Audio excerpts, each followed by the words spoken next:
c'est pour moi une grâce. S'il faut te dire en une seule phrase. Amen. C'est une grâce qui est définie comme faveur imméritée. C'est cette grâce qui a permis que je sois au milieu de vous depuis quelques jours et je pouvais encore parler en ces instances. Je crois que c'est une grâce et je bénis le Seigneur pour cela. Amen. Amen. Je n'avais jamais imaginé me retrouver ici à Garoua. Amen. Je me réjouis de ce que je vous ai retrouvé.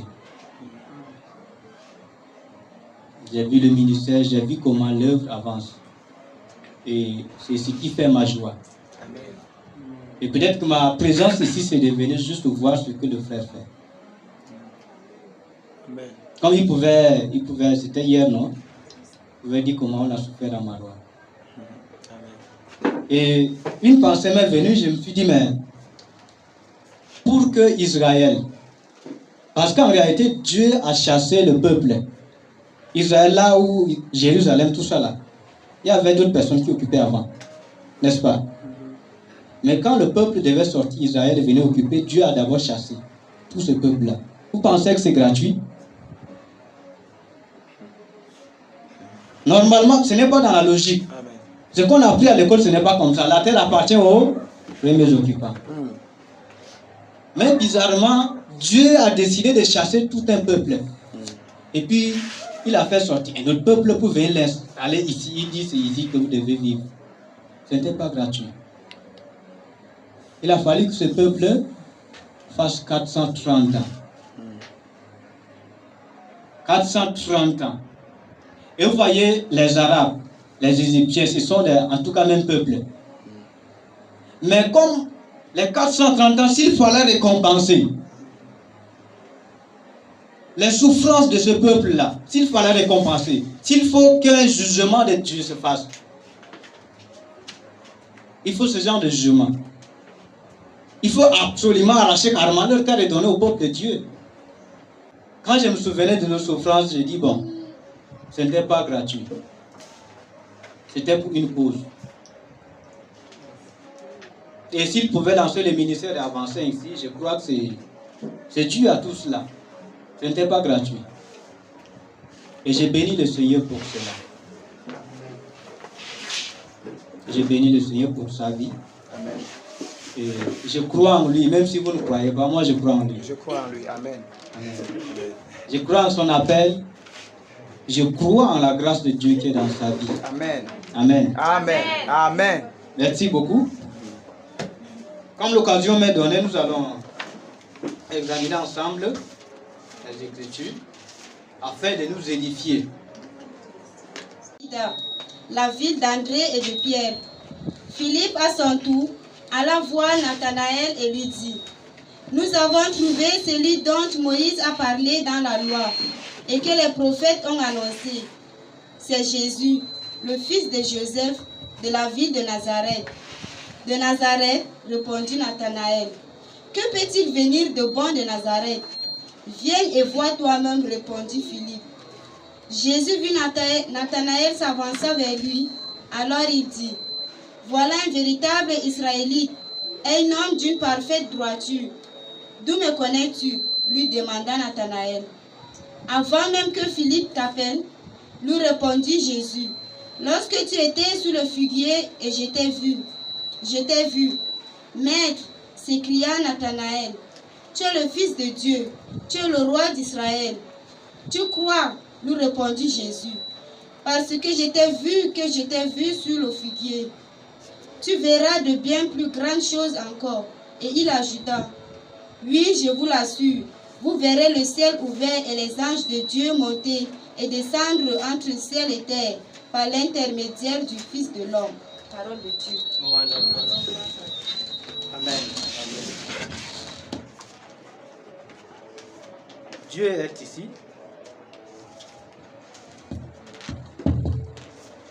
Dieu est ici. Qui croit que Dieu est ici? Amen. Parce que d'autres personnes, aussi longtemps qu'il n'y a pas la prophétie, Dieu n'est pas là. Amen. Quand il n'y a pas la prophétie, là, non, pour lui, là, Dieu n'est pas là. Il attend juste à ce que le jour où, mais le moment où la prophétie sort là, il dit Dieu est là. Ça, ce n'est pas la parole de la foi. La Bible dit que là où 2 et 3 s'unissent, là, il est au milieu d'eux. Amen. Nous croyons qu'il est là. Amen. Amen. Amen. Et donc, la lecture que nous venons de faire, c'était une histoire. Et c'est une histoire qui est remplie, pleine de révélations, que nous voulons examiner ici. Et la Bible nous dit que le lendemain, Jean était là. C'est comme s'il y a un endroit que Jean, il venait, il était là, il passe la nuit, il revenait, il était encore là. Alors si nous remontons un peu l'histoire, on va nous dire que Jean, le lendemain, Jean était là. C'est là où il avait aperçu Jésus et il pouvait dire l'agneau de Dieu qui ôte le péché du monde. Le lendemain encore, il se retrouvait dans le même endroit et lorsqu'il avait aperçu Jésus, il dit voici l'agneau de Dieu.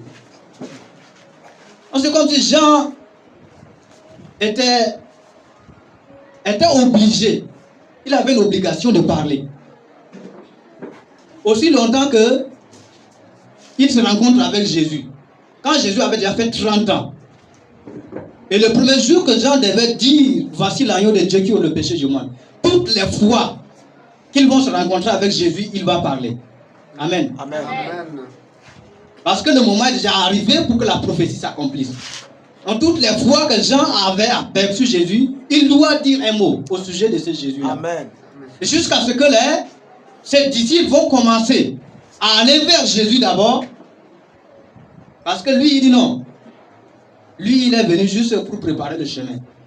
Donc il est là momentanément avec ses disciples. Mais il va falloir qu'il montre là où ses disciples doivent d'abord s'orienter. Avant que lui, il finisse son mandat. Son mandat, c'est jusqu'à ce que, quand les disciples de Jean vont commencer à suivre Jésus, c'est à partir de là où son ministère va commencer à décroître. Et il a répété pour la première fois, voici l'agneau de Dieu qui ôte le péché du monde. Rien ne s'était passé. Pour la deuxième fois, il dit, voici l'agneau de Dieu. Et la Bible nous dit que deux de ses disciples ont décidé. Il dit, pour cette fois-ci, là, on va suivre cet homme-là pour voir. Mais ce qui est important, nous devons aussi comprendre ici, c'est l'expression. J'ai aimé tellement l'expression. Il dit, voici l'agneau de Dieu. Je ne sais pas qu'est-ce que nous comprenons par cela. Ça pourrait même être un thème qui devait être profondément développé. Il dit, voici l'agneau. Et normalement, c'est comme si c'est un peu de la folie. Comment tu vois un homme et tu l'appelles agneau? Est-ce que ça passe? Dans la tête, hein, humainement, là, ça ne passe pas. Nous acceptons ici, c'est parce que nous sommes dans le cadre, je ne sais pas, spirituel. Mais normalement, quand on voit un homme, on dit ça, c'est un agneau, ça ne passe pas. Amen. Amen. Mais lui, il dit, voici l'agneau. Il n'est pas en train de dire que Jésus est l'agneau. Je ne sais pas ce que vous me comprenez. Il est en train de définir, de révéler la nature de cet homme. Amen. Amen. Amen. Il est en train de révéler la nature de cet homme. Ce n'est pas sa personne, non. Ce n'est pas sa personne. Mais c'est sa nature. Il dit, si on pourrait comparer la nature de cet homme avec la nature de l'agneau, c'est la même chose. Il dit, voici l'agneau de Dieu qui ôte le péché du monde. Voici l'agneau de Dieu plutôt. Et si on doit encore examiner de près l'agneau, l'agneau n'avait pas de cornes, n'est-ce pas? L'agneau n'avait pas de force, n'avait pas les pieds durs pour courir. L'agneau n'avait pas la force pour bêler quand le danger va arriver. Et là, Jean expose, il dépeint ici l'humilité de Yeshua. Amen. Il est en train de dépeindre ici l'humilité. Parce que la Bible pouvait dire qu'on pouvait le prendre et le traîner. Il ne pouvait même pas ouvrir sa bouche pour dire un mot. Amen. Amen. Ça, c'est la dimension de l'humilité de Yeshua. S'il faut comparer son humilité, il est un agneau. Et je crois que ça va nous défier. Ça, c'est Jésus. Jésus, il est comme ça. Et nous qui le suivons, comment nous sommes alors? Si quelqu'un peut, je ne sais pas, définir, ou bien peut dire un mot sur notre caractère, qu'est-ce qu'il peut dire? Quel témoignage quelqu'un peut retenir à notre sujet, en ce qui concerne notre caractère? Amen? Amen. Ou bien c'est un peu dur? C'est bon. Hmm? Le rythme est bon. Le rythme est bon, n'est-ce pas? Amen. Ok, d'accord. Donc, si quelqu'un peut rendre témoignage, Jean a rendu témoignage de Jésus. Maintenant, si quelqu'un doit rendre témoignage de moi, qu'est-ce qu'il peut dire de mon caractère? D'autres, peut-être, on va le comparer à un chien. Oui. Chrétien, chien, c'est possible. D'autres, un cochon. Voici le cochon. C'est possible. Amen. Amen. Mais nous avons un modèle qui est déjà là. Et c'est comme ça que la Bible dit que il était même de nature là, d'origine, il était égal à Dieu. Mais il ne regardait pas cela comme une proie. Il s'est dépouillé lui-même. Et tout ce qui était en lui là, c'était, en tout cas, si on voit Jésus, on va dire que ça c'est un homme. Il s'est humilié. Jusqu'à la mort de la croix. Raison pour laquelle Dieu l'a souverainement élevé et lui a donné un nom qui est au-dessus de tout nom, afin qu'au nom de Jésus, tous genoux fléchissent. Amen. Amen. Et c'est ce que je disais souvent. Le nom Jésus, c'est lorsque Jésus était mort, était ressuscité.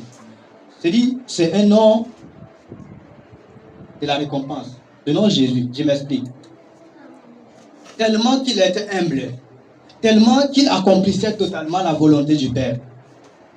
En ce qui concerne la divinité, il est déjà Dieu. Qu'est-ce que Dieu peut encore lui donner? Hein? Il est déjà Dieu. Qu'est-ce que Dieu peut lui donner comme récompense encore? Il dit, ok, à partir de maintenant, ton nom, Jésus, à partir de maintenant, de tout ce que tu avais fait, tu accomplis parfaitement ma volonté à partir de maintenant. Quand quelqu'un va prononcer le nom de Jésus sur cette terre, que tous genoux fléchissent dans les cieux, sur la terre et sous la terre. Amen. Amen. Amen. C'était à cause de son humilité. Sinon, il ne pouvait pas mériter cela. Il avait un grand nom parce qu'il était humble. Amen. Amen. Et la suite nous dit que dès les disciples étaient partis, et ils pouvaient les regarder. La Bible dit que il les a posé une question. Il dit, que désiriez-vous? Ils disent, Rabbi, nous on veut voir simplement là où tu loges. Non, on ne veut pas autre chose, mais là où tu demeures. On veut voir ta demeure. Et il dit, ok, si c'est là où je demeure, là, venez. Il les a accueillis en ce jour-là. Et ils sont allés avec lui dans sa demeure. Et la Bible dit qu'ils ont passé tout le reste de la soirée avec lui maintenant. Ils n'ont plus en tout cas le choix de les quitter. Et je crois que c'est aussi important. Je ne sais pas si Jésus pose la question à quelqu'un maintenant, que veux-tu? Que désires-tu? Qu'est-ce que tu vas lui répondre? Peu de gens vont dire que je veux ta demeure. Trop peu, les chrétiens. Si on prend 100 là, peut-être 2 ou 3 personnes seulement. Amen. Peu de gens vont dire que Seigneur, je veux juste voir là où tu demeures. Je veux l'onction. Je veux l'onction. Que touche les gens tombent. L'onction, l'emploi, Le mariage. le mariage. Et Dieu donne aussi. Amen. Dieu, nous avons un Dieu de bonté. Tout ce que tu désires, tout ce que tu demandes, il va te donner. Amen. Amen. Même un païen demande, Dieu lui donne. Vous voyez, n'est-ce pas? Un païen, il demande, Dieu lui donne. Mais ce n'est pas parce que Dieu te donne qu'il est d'accord avec toi, non. Amen. Ce n'est pas parce que tu pries, tu es exaucé que le Seigneur est avec toi. Ce n'est pas forcément ça. Tu peux prier, le Seigneur va t'exaucer, mais il n'est pas avec toi. Parce que c'est ce que tu voulais, n'est-ce pas? Hein? C'était le désir de ton cœur. Comme la Bible dit, non, dans l'autre dit, à tes résolutions répondra le succès. Hein, tu as résolu et puis le succès est arrivé. Même si c'est tes efforts que tu as fait, il t'a au moins donné le souffle. Mais ce n'est pas parce qu'il renouvelait le souffle et tu as réussi à ton projet que vraiment Dieu est avec toi, non. Amen. Amen. Et donc les disciples nous montrent encore un modèle. Il dit, Seigneur, nous voulons voir là où tu vis, là où tu habites simplement. Cela nous suffit. On n'a pas besoin d'autre chose. Vous voyez, c'est des gens qui étaient habitués au pied des gens. C'était les disciples des gens. Et un disciple, tout ce qu'il désire, c'est de se retrouver au pied de son maître. Il ne voulait pas autre chose. Parce que le reste là viendra. Mais sa première intention, son premier désir, sa première soif, c'est d'abord le pied de son maître. Là où son maître demeure. Yes. C'est d'abord ça, le lieu que lui veut être. Amen. Amen. Donc un disciple, ce n'est pas quelqu'un qui vient, il dit, bon, moi là je veux ça et puis je fais. Non, non, non, non. Non, ça ce n'est pas le caractère d'un disciple. Maître, où habites-tu? Le reste viendra. Et ces disciples sont allés. Et la Bible nous dit qu'André était l'un des deux qui étaient partis. Ils ont passé toute la soirée. Et pour lui, maintenant, il dit, bon, la chose là, c'est tellement cool. Je ne peux pas rester là seulement. Nous deux, là, non, non, non. Il faut que je me souvienne de Pierre. Il y a Pierre quelque part. Il y a Céphas quelque part. Et il s'était souvenu de son frère. Il dit, la chose là, c'est tellement cool. Et il était sorti. La Bible dit qu'il allait tout d'abord voir son frère. Il ne perd pas son temps. Il est allé d'abord voir son frère. Il dit, nous avons trouvé le Messie. Ce qui signifie le Christ. Amen. Amen. Donc, les quelques heures qu'ils ont passées ensemble avec Yeshua, je ne sais pas, c'est 4 heures, 2 heures, 3 heures, lui a déjà ouvert les yeux. Lui a donné déjà une révélation au sujet de la personne auquel ils étaient ensemble. Et il est allé, il dit non. Pierre, nous avons trouvé le Messie. Ce qui signifie le Christ. Et c'est l'une des plus grandes révélations sur laquelle l'Église a été établie. Amen. Amen. Christ. Je ne sais pas quelle est l'attitude que nous avons lorsque nous prononçons le mot Christ. Quelle est l'attitude de nos cœurs, quelle est l'attitude de notre être lorsque nous entendons même le mot Christ. Et j'ai l'habitude de dire toujours que Christ n'est pas le pronom de Jésus, ce n'est pas son pronom. Beaucoup de gens pensent que Jésus c'est le nom, Jésus-Christ c'est le prénom. Non, non, non, non. Hein? Non, toi aussi je crois comme ça. Christ n'est pas son prénom. Et vous voyez tout. Le juif, un juif qui a appris normalement la loi. Quand il écoute le mot Jésus là, ce n'est pas son problème. Ça ne fait rien. Quand il entend Jésus là, Jésus et Josué c'est la même chose parce que ça signifie sauveur. Donc ils sont habitués. Donc appeler un enfant Jésus là, ce n'est pas un problème. Mais le jour où il va dire que Jésus est Christ, le problème a commencé le même jour. Lisez la Bible. Le même jour où Jésus va dire que je suis le Christ, c'était fini pour lui. Le fils des charpentiers là, non, non, non, ça ne passe pas. Christ en hébreu c'est Mashiach et le Messie. Point. C'est pour dire quoi? Dans tout l'univers, Dieu a destiné ce titre-là pour une seule personne. Et la seule personne capable de porter le mot Christ, c'était Jésus. Yes. Amen. Amen. Et Christ ici, on dit c'est l'office. c'est l'office. Jésus, ça c'est son nom, mais Christ c'est son office. C'est Christ qui lui donne le droit de faire les mêmes choses que Dieu faisait. Parce qu'il pouvait dire, il fait les choses, les mêmes choses que Dieu, que lui voit le Père faire, lui aussi le fait. À cause du Christ qu'il portait sur lui. Amen. Amen. Donc, le mot Christ qu'il portait sur lui était suffisant pour son ministère. Donc, autrement dit, Christ ici. C'est comme ça que Jean, l'apôtre Jean, a révélé beaucoup de choses. Il dit, au commencement était la parole. Donc, vous pouvez remplacer au commencement était le Christ. Christ n'était pas simplement loin, non. Christ, c'est la divinité de Jésus. Il dit, la Bible dit que toute la divinité l'habitait. Et c'était à cause de Christ là. Toute la divinité de Dieu était en lui à cause de ce Christ qu'il portait. Donc Christ, c'est carrément Dieu qui l'habitait. Yes. Amen. Amen. Et donc, André est venu, nous avons trouvé le Messie, ce qui signifie Christ. Et vous voyez, c'était suffisant pour gagner une âme. Amen. Amen. Hein? Parce qu'il croyait, frère. La Bible dit que la vie et la mort sont au pouvoir de la langue.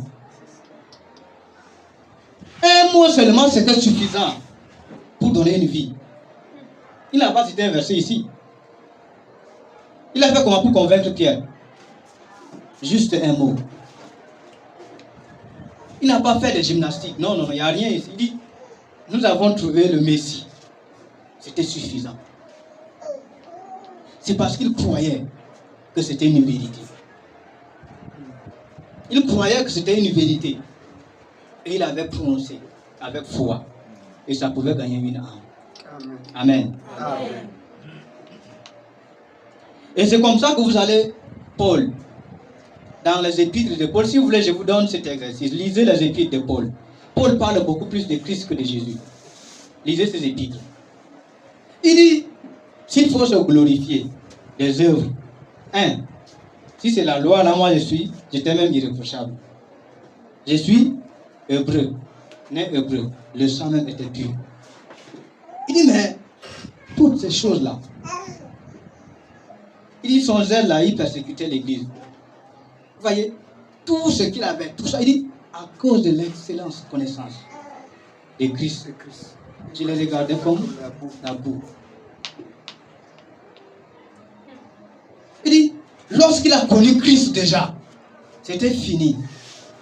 Et tout ce qu'il trouvait comme un gain pour lui, tout ce qui pouvait lui donner une place dans, je ne sais pas, dans la société, parce que c'était une grande position quand même, que Paul occupait.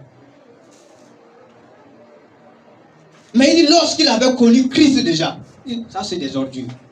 Rien, non, ça signifie rien pour moi. Amen. Amen. Et je crois aussi, le jour où nous parvenions à saisir le mystère de Christ dans notre vie. Vous voyez frère, nous faisons aucun cas de nos vies. C'est vrai ce que je vous dis. Amen. Amen. Il sort des révélations terribles au mystère du Christ. Il dit, la vie pour moi c'est le Christ. Il est allé jusqu'à pour dire que la vie là, c'est le Christ. Il dit la mort même la main est gain. Comment quelqu'un peut trouver la mort comme un gain? La mort pour Paul est un gain à cause de quoi? À cause de Christ. Il était entré dans des choses, en tout cas dans une dimension, dans la révélation de la personne de Christ tellement profonde. Et vous voyez, toute la Bible est écrite au sujet du Christ. Toute la Bible. Lisez la Bible avec intérêt, avec l'intention. Et avec, je ne sais pas, avec l'audace de découvrir Christ dans la Bible.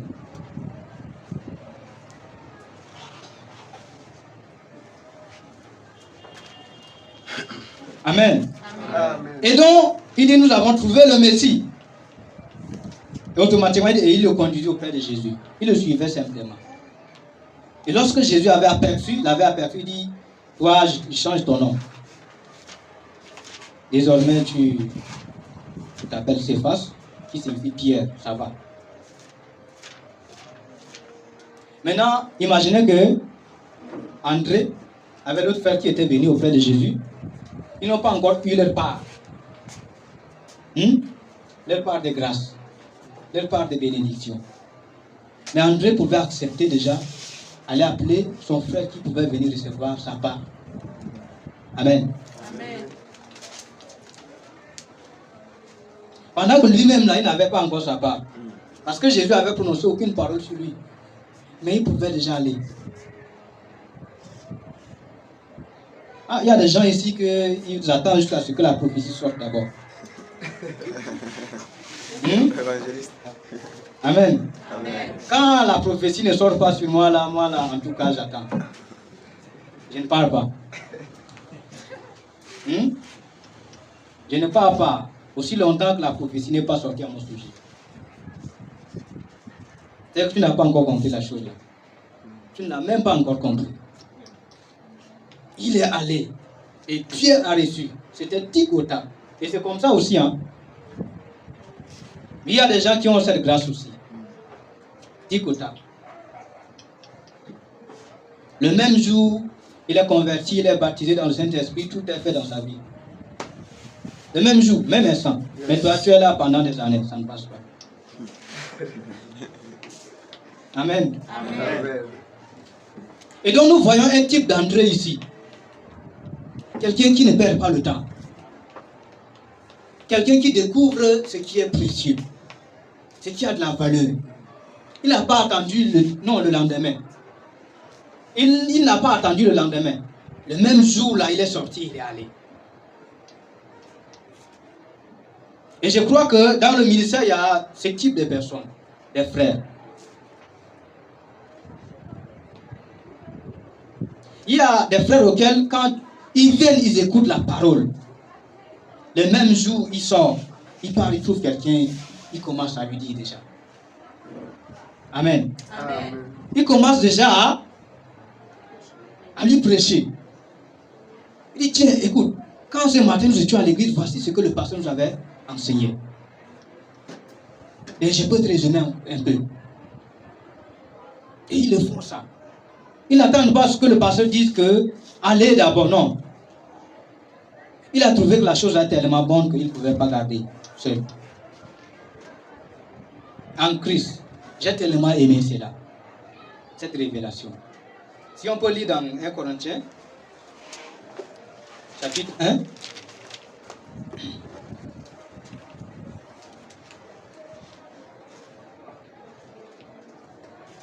Verset 30.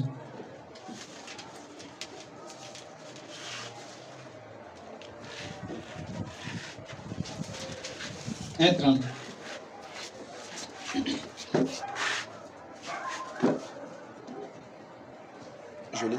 Oui.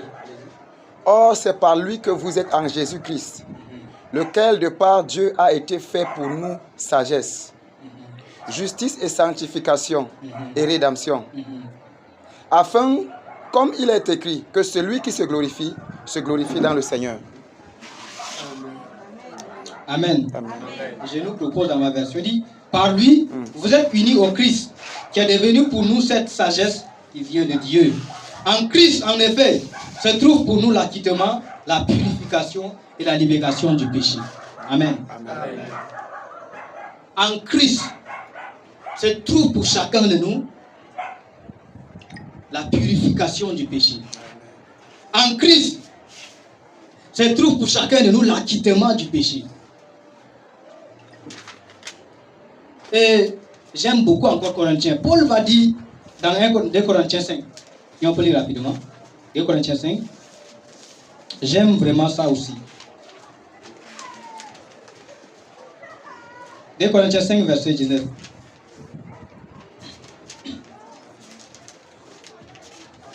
Corinthiens 5, 19. Oui, vas-y. Car Dieu était en Christ. Dieu était en Christ. Dieu était en Christ. Vas-y. Réconciliant le monde avec lui-même. En n'imputant point aux hommes leurs offenses. Et il a mis en nous la parole de la réconciliation. Amen, ça va.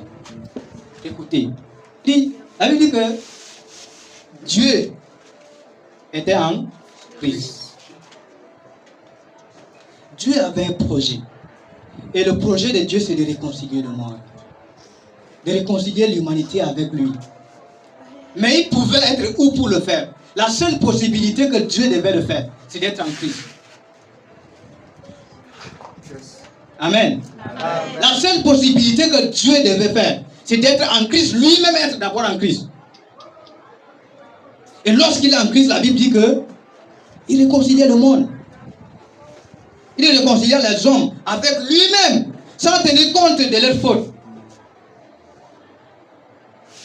Et c'est ainsi que 1 Corinthiens 5, 17, si quelqu'un est en Christ, c'est comme ça que nous aussi nous devons être en Christ. Parce que Dieu même est obligé d'être en Christ. Amen. Et nous, comment on peut être en lui? En français facile, être dans quelque chose, ça signifie quoi? Être en. Comme c'est un récipient, n'est-ce pas? Et puis on est dans le récipient. Vous voyez, ça ressemble un peu à ça.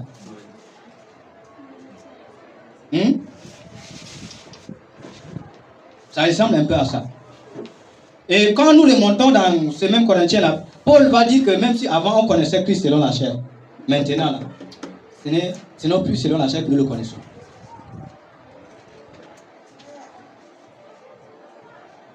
Donc si quelqu'un depuis longtemps connaissait Christ selon la chair, connaissait comme Christ était le pronom de Jésus, à partir de maintenant, que tu ne considères plus cela. Amen. Amen. Ce n'est pas son prénom.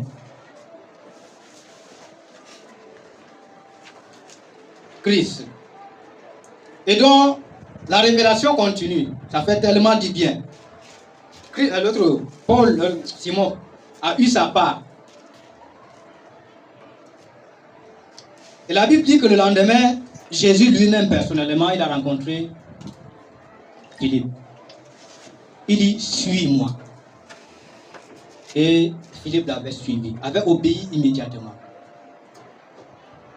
C'est une chose que je me pose aussi tellement de questions à ce sujet. Imaginez quelqu'un que tu n'as jamais connu un jour.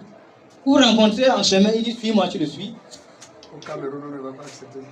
En tout cas, je ne sais pas où ce que ça peut se passer. Quelqu'un que vous ne connaissez même pas un jour, et vous rencontrez, il dit, suis-moi, et puis, tu le suis aussi. À moins que ça soit une sorcellerie.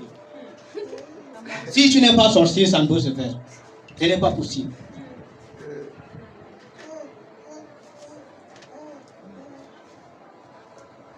Et je crois que pour Jésus aussi, ce n'était pas naturel.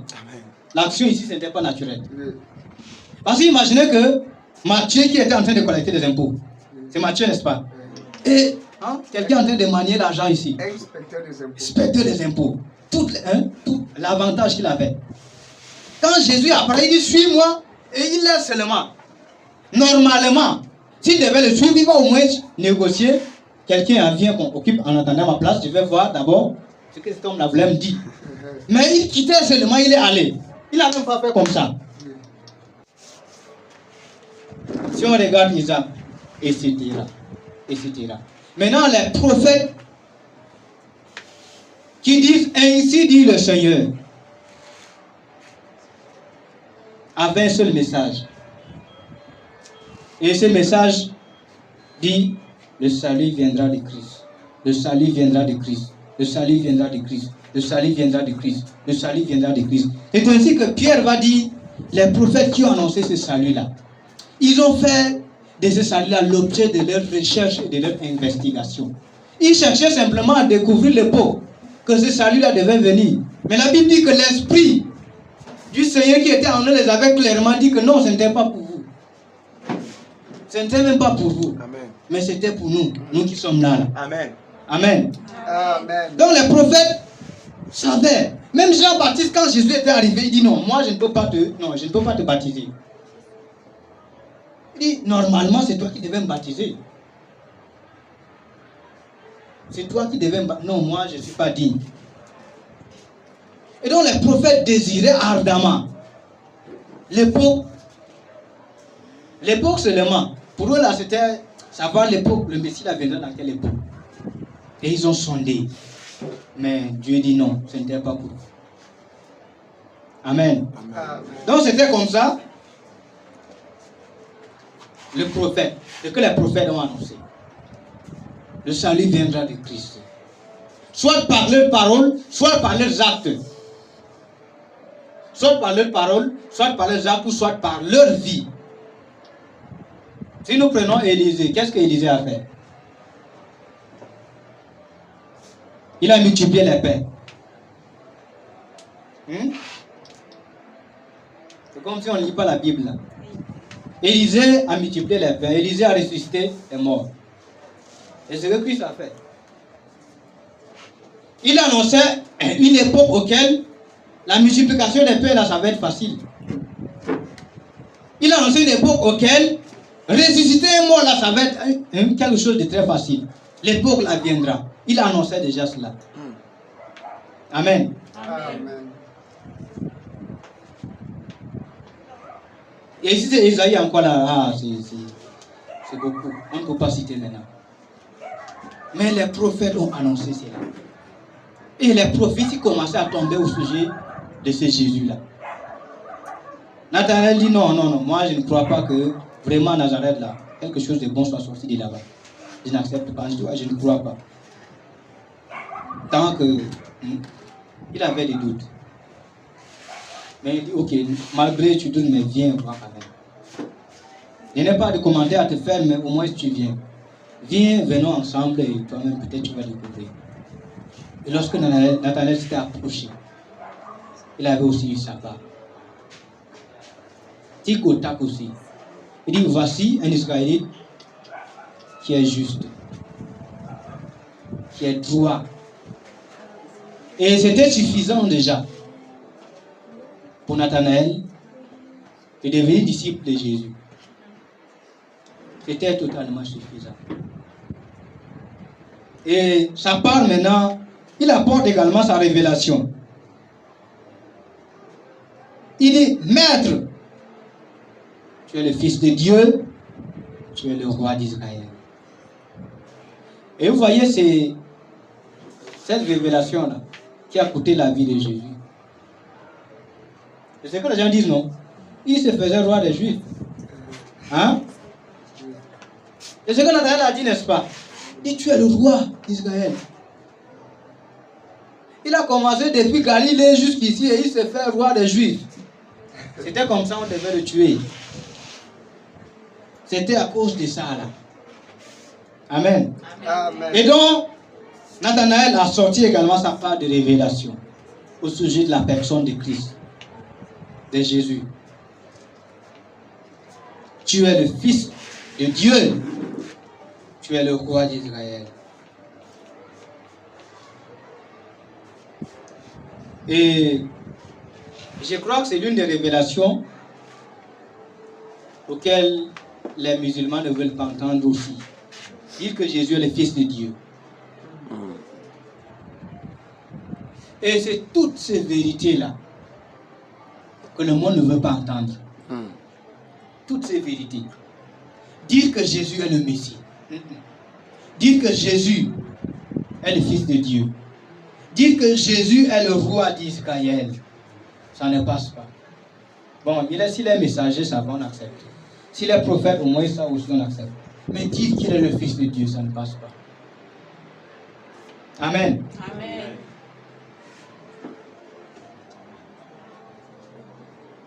Et je crois que nous sommes là, pas pour dire que Jésus est le prophète. Non. Moi, je ne suis pas là pour dire qu'il est le prophète.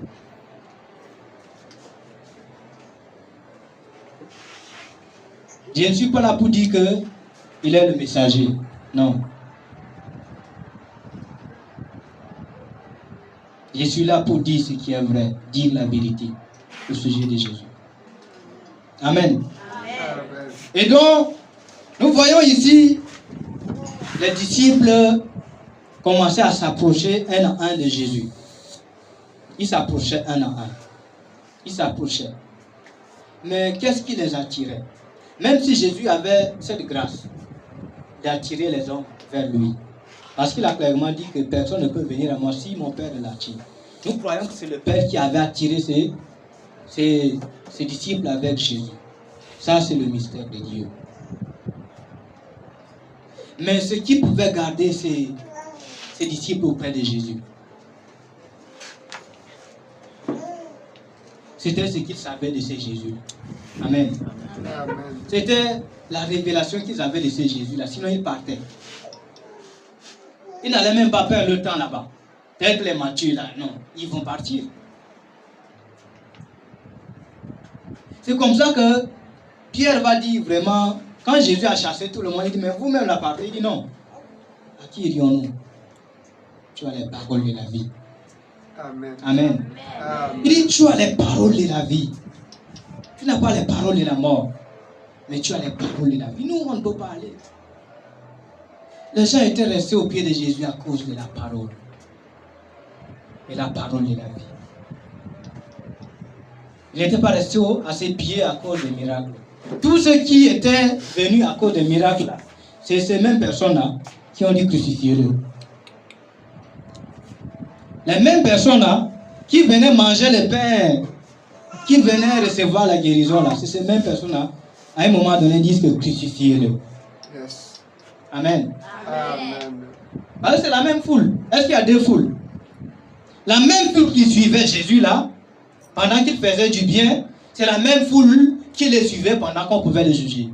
Il est en train de crier. Amen. Amen. Et donc, c'est intéressant. C'est vraiment intéressant. Si moi je suis venu au Seigneur, pas parce qu'il a les paroles de la vie, frère, ça va être compliqué pour nous.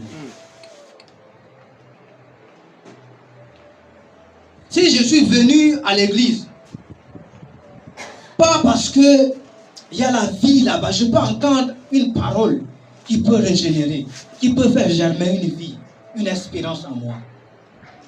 C'est que vraiment je ne suis pas sur une bonne piste. Amen. Amen. Mais il y a des gens que des fois ils viennent à certains non, ce n'était pas pour ça. Ils avaient des objectifs clairs. Et comme je vous avais dit, le Seigneur donne. Quand il pleut là, même dans le champ du méchant, il pleut. Ou bien, à cause de la bonté de Dieu. La Bible dit qu'il est riche en bonté. Il est tellement bon au point où même le méchant, il lui donne. C'est comment? Ça va? Ok, tu es connecté alors. Connecté en esprit. Merci. Donc, c'est important. Et nous devons aussi comprendre une chose.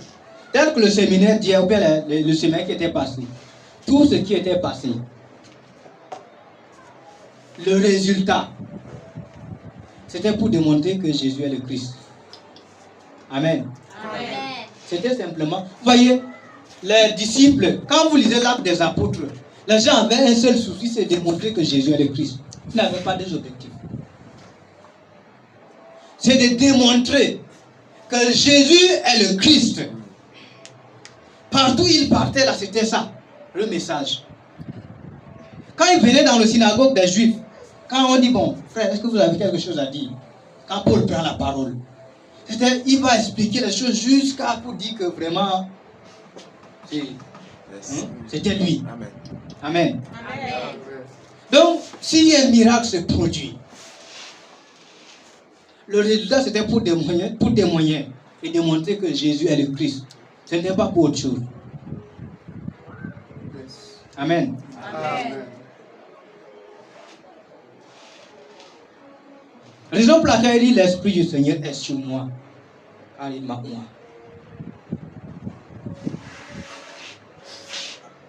Et beaucoup de chrétiens pensent que cette parole la concernait seulement Jésus.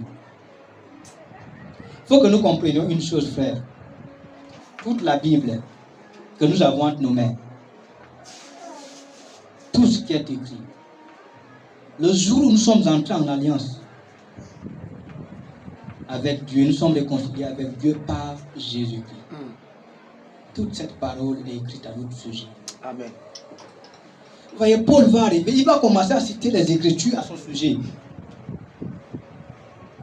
Ici, il y a des choses écrites déjà au sujet de Paul dans l'Ancien Testament, il va commencer à citer. Et il a compris. Jésus, c'était pareil. Jésus commençait à citer ce qui était écrit à son sujet. Et il était tranquille, hein? Il savait que ça le concernait. Et puis c'était tout.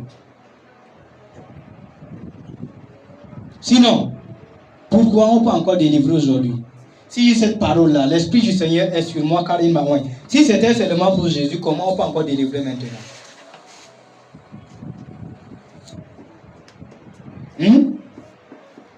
C'est pour dire que Jésus seul pouvait le faire et puis c'est tout. Mais non. C'est une parole d'héritage qui était restée aussi pour nous.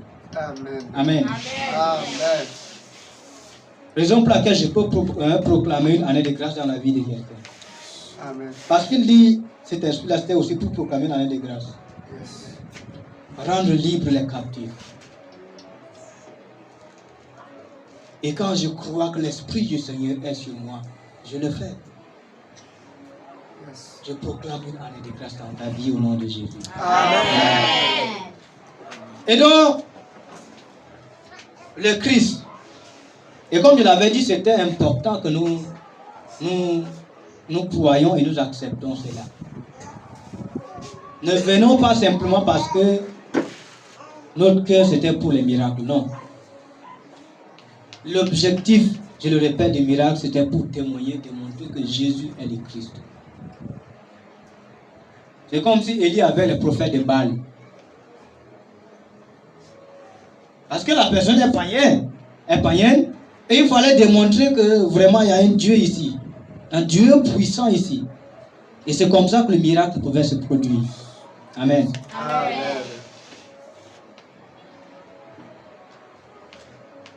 Donc plus le miracle se produit, plus nous devons nous rapprocher de Dieu. Yes. Plus nos cœurs devaient s'ouvrir pour le Seigneur. Plus nous devons dire que vraiment, waouh, il y a Dieu ici. Et c'était pour cela. Et vous allez vous rendre compte, toute personne qui vient dans une assemblée, aussi longtemps que cette personne est là, aussi longtemps qu'elle n'a pas une révélation au sujet de Jésus, elle va partir, ou soit elle reste comme une brouette. Amen. Vous venez, vous prenez, vous poussez, vous déposez, elle reste seulement. Mais comment les autres font pour aller, mais lui il reste. Il n'a pas de roue. Il n'a pas de roue. Soit il quitte, ou soit il reste. Vous allez tout faire. Mais le jour où la lumière va paraître, c'est fini. C'est fini. Il va se lever de lui-même et il va continuer. Il va commencer à proclamer, je ne sais pas, à proclamer les jeunes, à proclamer les retraites seuls. Des fois, un frère va venir te dire que frère, moi je viens de finir un programme de retraite de 3 jours à 7. Et tu restes comme ça, tu imagines comment c'est possible. Tu ne manges pas, tu ne bois pas pendant 3 jours. Tu trouves que c'est vraiment étonnant. Il y a des gens qui trouvent ici étonnant. Quelqu'un entre dans sa chambre, il ne sort pas, il est là. 3 jours.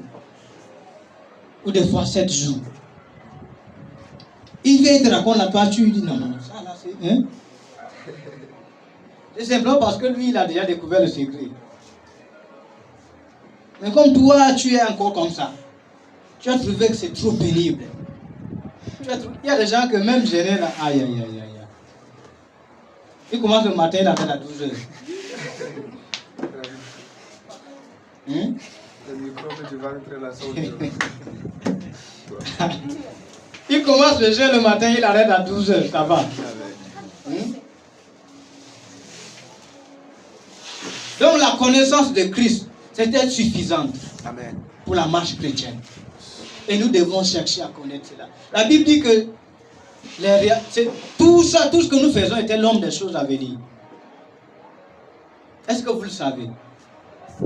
Le repas que nous mangeons, est-ce que vous savez que c'était l'homme des choses à venir? L'eau que nous buvons, est-ce que vous savez que c'est l'homme des choses à venir? C'est ce que Paul va dire, la réalité est en Christ. C'était comme ça qu'avant les gens respectaient. Vous voyez, n'est-ce pas? Non, ne mange pas ça, ne touche pas ça. Mais lorsque Christ est venu, c'était fini. Parce que la réalité était Christ. Amen. Amen. Christ est au-delà de tout ce que nous pouvons penser ou bien imaginer. Amen. Amen. Il est au-delà. Il est vraiment au-delà. C'est comme ça que le Seigneur va dire dans Ésaïe, il dit, voici moi j'ai choisi une pierre et j'ai posé cette pierre dans le sillon, solidement posée. Toute personne qui prendra cette pierre pour appuyer là n'aura pas hâte de fuir.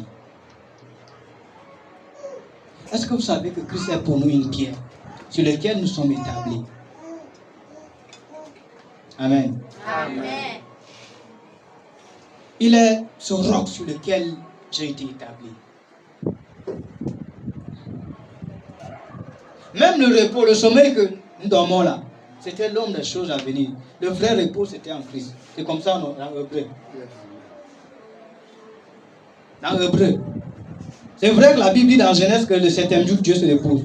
Mais en réalité, Dieu ne s'était pas reposé. Dieu s'était reposé lorsque Christ était venu. Lorsque Christ a tout accompli. C'est alors que Dieu était entré en repos.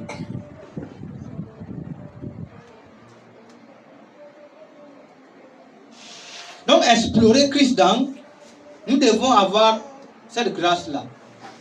Cette habitude d'explorer Christ dans les domaines de nos vies. Ça va beaucoup nous aider.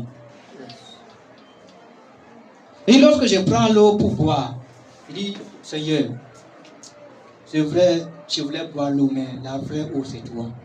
Amen. Amen. Amen. C'est ce qu'il disait, non? Il dit, celui qui croira en moi, des sources d'eau vive couleront de son sein. Il dit, Seigneur, c'est une eau que je voulais boire pour étancher ma soif. Mais la soif qui est à l'intérieur là, c'est l'eau vive là qui pouvait mieux le faire. Faire couler cette eau en moi. Yes. Amen. Amen. Quand je prends une nourriture pour manger, je dis, Seigneur, ce pain là, c'est vrai, mais ce n'est pas le pain de vie. Amen. Amen. Quand je voulais me reposer, Seigneur, c'est vrai que je voulais me reposer. Mais c'est toi le vrai repos, que je trouve mon repos en toi. Amen. Le vrai sommeil, c'est le Christ.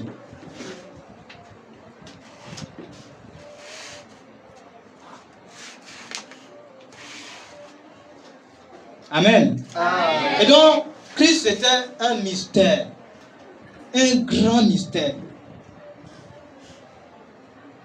Que nous devons commencer à explorer. À explorer progressivement. Toute notre vie, nous ne pourrons pas finir de l'explorer. On ne pourra pas finir de découvrir ce qu'est Christ pour nous. Sauf que nous, on vient, on veut ce qu'on veut. Et puis c'est tout. Ce que Christ veut être pour toi, tu ne veux pas. C'est ça notre problème. Ce que Christ voulait être pour nous, là, nous on refuse. Mais on a quand même quelque chose, on veut qu'il soit pour nous. Nous, on désire quelque chose. Mais ce que lui, il a décidé d'être pour nous, là, on ne veut pas. C'est aussi ça notre problème.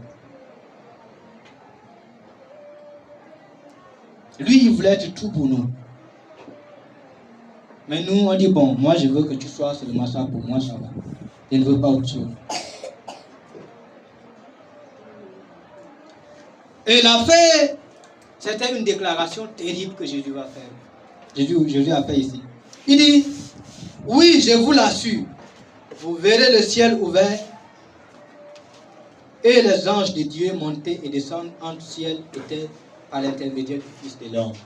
Amen. Amen. Il dit, à partir de maintenant,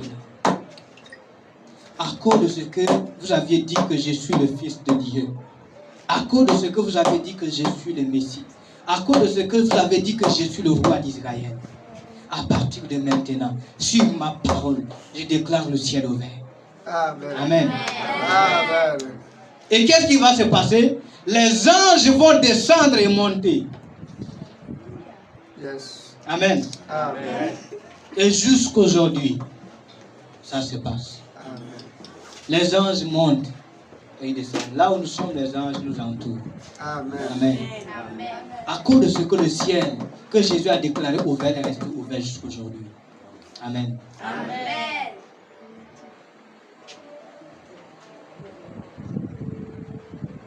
Donc c'était important pour nous. Quand nous saisissons Christ de cette manière, il y a des choses que on n'a pas besoin. Des fois, on n'a même pas besoin de la prière. Des fois, on n'a pas besoin, je ne sais pas, d'une délivrance. Il y a des choses que ça vient et puis facilement comme ça seulement. Parce que la parole que nous entendons, la Bible dit que la foi vient de ce qu'on entend. Ça crée une foi en moi et puis c'est tout. Je n'ai pas besoin d'autre chose. Vous voyez, les gens sont orgueilleux aujourd'hui. Les gens aiment leur bien aujourd'hui, c'est simplement parce qu'ils n'ont pas connu le Christ. Et à un moment donné, je pense que l'Église devait arriver à un niveau où on n'aura pas besoin de demander aux gens de donner. On n'aura pas besoin de dire. Parce que tellement que la personne connaissait Christ, il a trouvé que même ce qu'il possédait là, non. Mais ce qui se faisait autrefois. Jaché. Quand il avait connu le Christ, il est allé trouver son argent caché là. On ne sait pas quel projet il avait établi. On ne sait pas si c'est pour se taper une villa. Il dit non. Il est allé prendre là, il a distribué tout aux pauvres. Il dit même si j'ai volé quelqu'un là, je rends ça là. C'était combien? Au centuple? Bien au septuple. Il a remboursé ça, c'est 4 fois, non? 4 fois, n'est-ce pas? Voilà. Il dit, même si, il dit, si je reste et que je me souviens que j'ai volé quelqu'un, je vais rembourser la personne à 4 fois. À cause de ce qu'il avait rencontré Christ. Ce n'est pas autre chose. Jésus n'a jamais dit que toi là, donne ton argent au pauvre. C'était seul au jeune homme riche, n'est-ce pas? Qui lui avait dit que vends tout tes biens là. Et tu donnes aux pauvres. Et ce jeune homme là, c'est simplement parce qu'il n'a pas encore connu le Christ. S'il connaissait le Christ, il n'allait même pas être triste. Mais quand Jaché dit, oh my God, il est allé prendre son argent, il a distribué. Il dit tout ce qui faisait l'objet de sa foi. Parce que sa foi était dans cet argent-là. Mais il avait trouvé un objet de foi qui dépassait l'argent. C'était fini. Amen.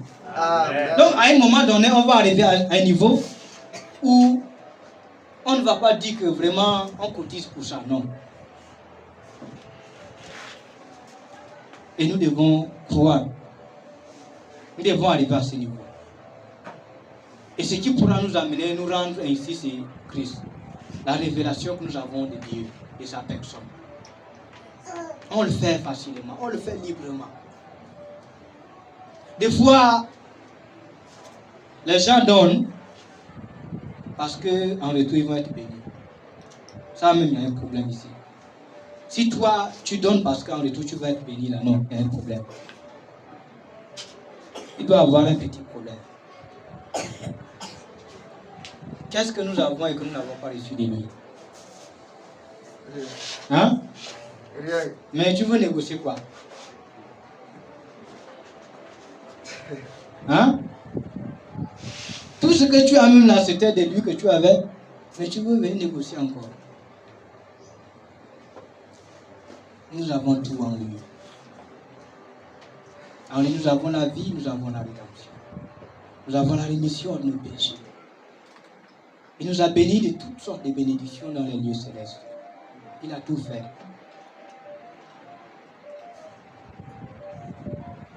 Et je crois que si nous donnons, qu'on ne donne pas parce qu'en retour, Christ devait nous bénir. Il a déjà fait. Il nous a déjà bénis. C'est la lumière de l'homme. C'est comme ça que nous venons. nous donnons à Dieu. Amen. Donc voilà, sur cette parole que nous voulons nous exhorter ce soir. Nous voulons nous encourager ce soir. Encourager quelqu'un ce soir. L'histoire que nous sommes dans ça, ce ne sont pas des mensonges. C'était des vérités. À un moment donné, les disciples étaient aussi frustrés. Ouais, les disciples pensaient que Jésus était celui qui devait effectivement les délivrer de la main des Romains. Parce qu'en temps, ils étaient détenus captifs sous la domination des Romains. Et tout ce qu'ils attendaient, un Messie qui viendra chasser les Romains, qui va...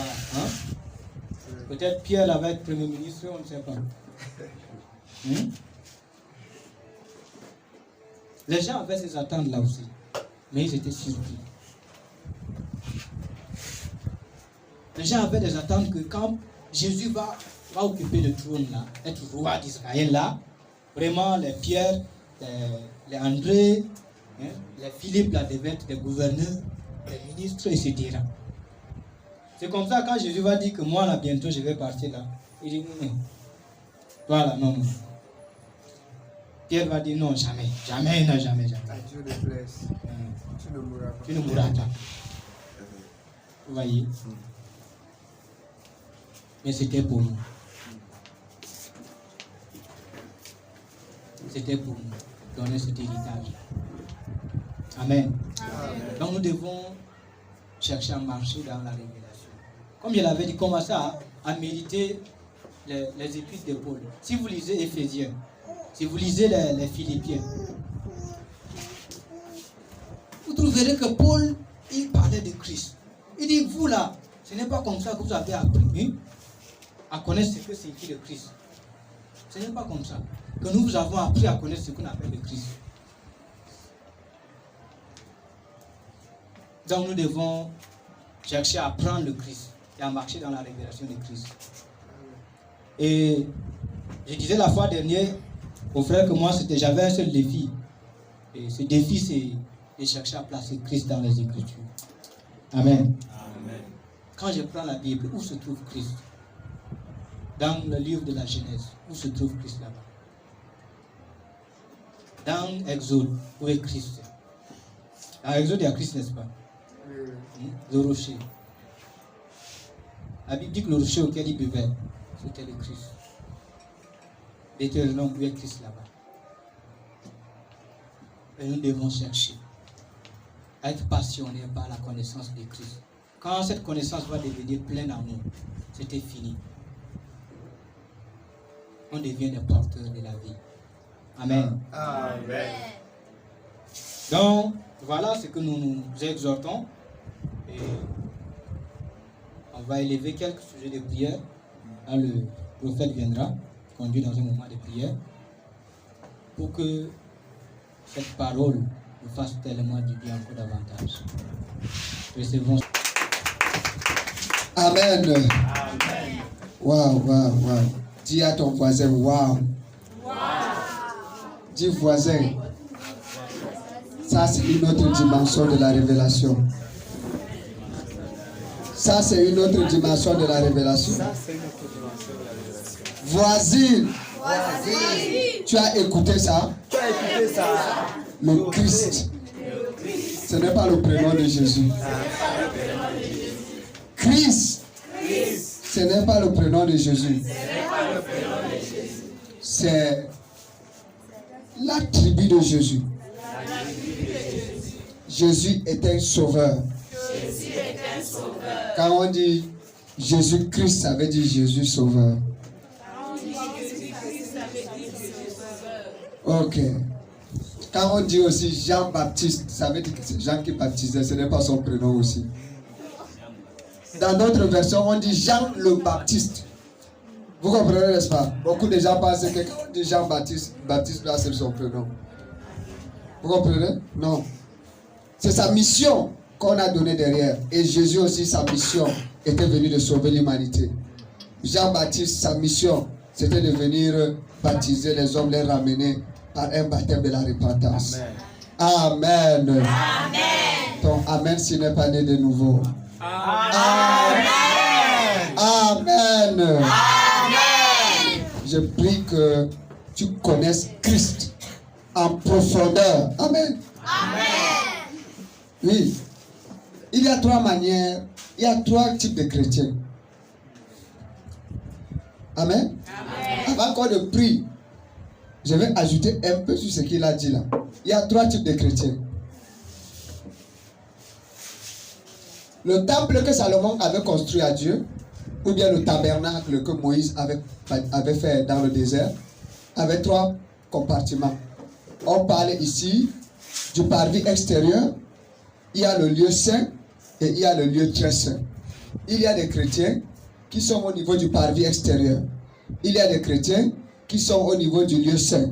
Et il y a des chrétiens qui sont au niveau du lieu très saint. Je vais vous expliquer.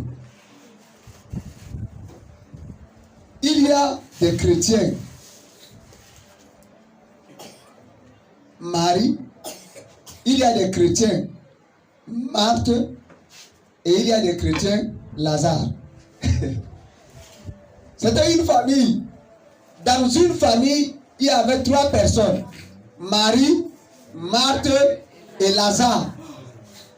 La Bible dit que Lazare était l'ami de Jésus. Mais Lazare ne suivait jamais Jésus. Vous avez vu ça, Lazare avec Jésus? Lisez toute la Bible là. Il n'y a aucun endroit où Lazare marche derrière Jésus. Il n'y a pas. Mais Marie était toujours avec Jésus. Même quand on clouait Jésus. Quand Jésus est mort, c'est Marie qui allait trouver Jésus au niveau de voir la tombe de Jésus. Vous voyez un peu? Donc, le chrétien Lazare, ce sont les chrétiens dangereux, je vous dis la vérité.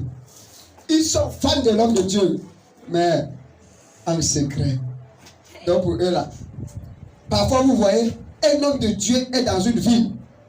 Le gouverneur même là, il suit l'homme de Dieu à la télé, mais il ne peut jamais venir dans son église. Il trouvait ça c'est ridicule. Il dit que les choses là, si on me voit là-bas là, leurs trucs là, si on me voit là-bas là.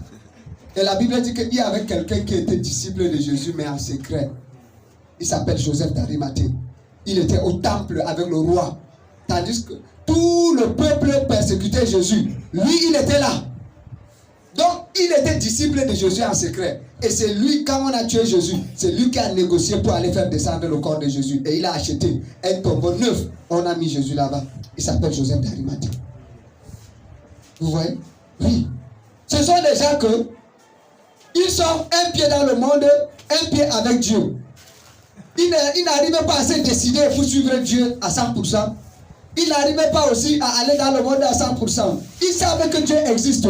Ils savaient que l'homme de Dieu, s'il a Dieu la oil. Mais cependant, ils disent que mais je suis quand même gouverneur. Non, je suis quand même une grande personnalité. Bon, vraiment, non, on ne doit pas me voir dans certains endroits quand même. Vous voyez? Oui. C'est l'orgueil. C'est l'orgueil. Et ça, c'est les Lazare.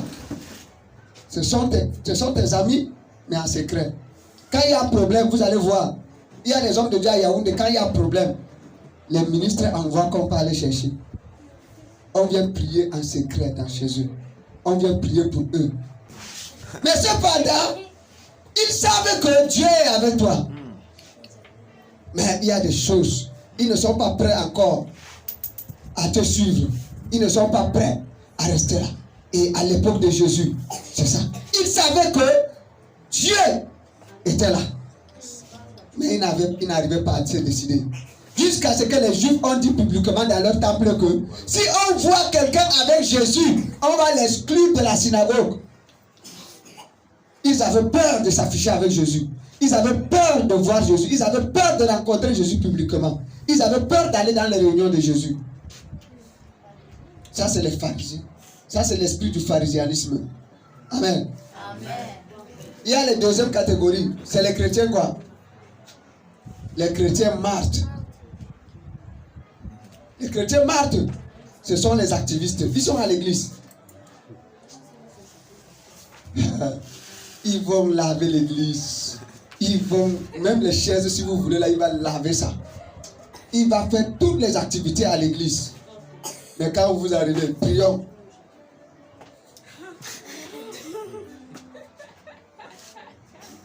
C'est comme c'est un vieux philosophe romain qui est là.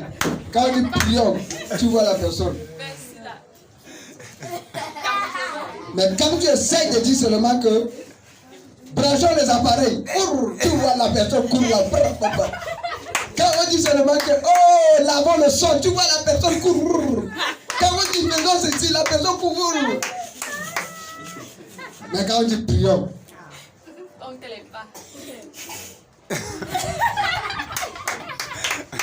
tu te dis que mais, le gars, c'est on l'a vendu au village ou quoi? Il y a quoi même comme ça? Prions, prions. Tu n'arrives pas à prier. Quand on annonce la prière, il tombe malade une fois. Vous voyez? C'est ça. Jésus vient chez les maris. Marie est venue rester au pied de Jésus tandis que Marthe était en train de faire des activités. Préparer ici pour Jésus. Mettre le café au feu. Aller chercher les beignets ici. Mettre ceci. Et puis Marthe vient voir Jésus. Et dit que mais, Jésus, dis même à ma soeur Marie là d'aller m'aider. Non? Pendant que je fais tout ça là, elle me laisse faire ça seule là. Jésus a dit ah Marthe, ouais, tu te soucies pour beaucoup de choses. Mais cependant, Marie a choisi la bonne part, qui ne lui sera jamais ôtée. Amen. Marthe, ce sont les activistes à l'église. Jusqu'à ce que le pasteur les apprécie. Aïe, la fille ici, le Jacques, elle travaille. Elle me rend dans mes mains. Waouh. Quand tu restes là, le gars si, vraiment. Non. Tout de suite, on te nomme diacre. Yes! Tu organises même une fête à la maison parce qu'on t'a nommé diacre. Bien nommé activiste. On t'a encouragé dans ton activisme. Amen. Ça ne veut pas dire qu'il ne faut pas faire, mais il y a l'essentiel. La dernière catégorie de chrétiens, c'est les chrétiens maris. Ceux qui sont au pied du maître. Ceux qui ne veulent pas quitter l'homme. Ils sont toujours là au pied de l'homme de Dieu. Ils veulent toujours écouter la parole. Chaque fois qu'ils viennent là, papa, j'ai lu tel verset de la Bible, je n'ai pas compris. Qu'est-ce que ça signifie? Papa, j'ai fait ceci, qu'est-ce que ça signifie? J'ai lu ceci, je n'ai pas compris. Qu'est-ce que ça signifie? Mais si tu vois un chrétien qui fait un mois comme ça, il ne vient pas te demander que j'ai lu tel verset de la Bible. Sachez qu'il ne lit pas la Bible. Ou bien quand il lit, il ne comprend pas. Oui. Sinon, moi quand je lisais la Bible, je ne comprenais pas, j'appelais toujours. Il y avait des gens qui me guidaient. Toi, tu comprends toute la Bible, vraiment. C'est que toi là, vraiment, tu dois être la cousine de Jésus. Donc tu lis seulement, tu comprends tout. Toi, tu lis, tu comprends tout. Oh, tu n'as jamais demandé à quelqu'un de l'aide concernant la parole de Dieu. Tu comprends tout. Il y a un problème. Vous comprenez? Mais que Dieu nous accorde la grâce de ne pas être les chrétiens Lazare. De ne pas être les chrétiens Marthe. Mais de devenir des chrétiens Marie. Amen. Lazare était dans le lieu, dans le parvis extérieur. Marthe était dans le lieu saint. Et Marie était dans le lieu très saint. Amen. Oui, Marie était dans le lieu très saint. Oui, c'était dans ce lieu-là. Amen. Et aujourd'hui, nous allons prier. Nous allons demander à Dieu de nous amener dans le lieu très saint. Amen. Que Dieu t'amène dans le lieu très saint au nom de Jésus. Amen. Parce que dans le lieu très saint, c'est là-bas qu'il y a l'arche de l'Éternel. Amen. C'est là-bas qu'il y a toutes sortes de révélations. Amen. Amen. Dans le lieu très saint, c'est dans le lieu où tu peux écouter la voix de Dieu. Dans le lieu très saint, c'est le lieu où tu peux avoir une intervention divine. Amen. Oui. Le lieu très saint. Qui veut entrer dans le lieu très saint? Qui veut adorer le Seigneur dans le lieu très saint? Amen. Si tu veux l'adorer dans le lieu très saint, tu vas te lever et nous allons prier.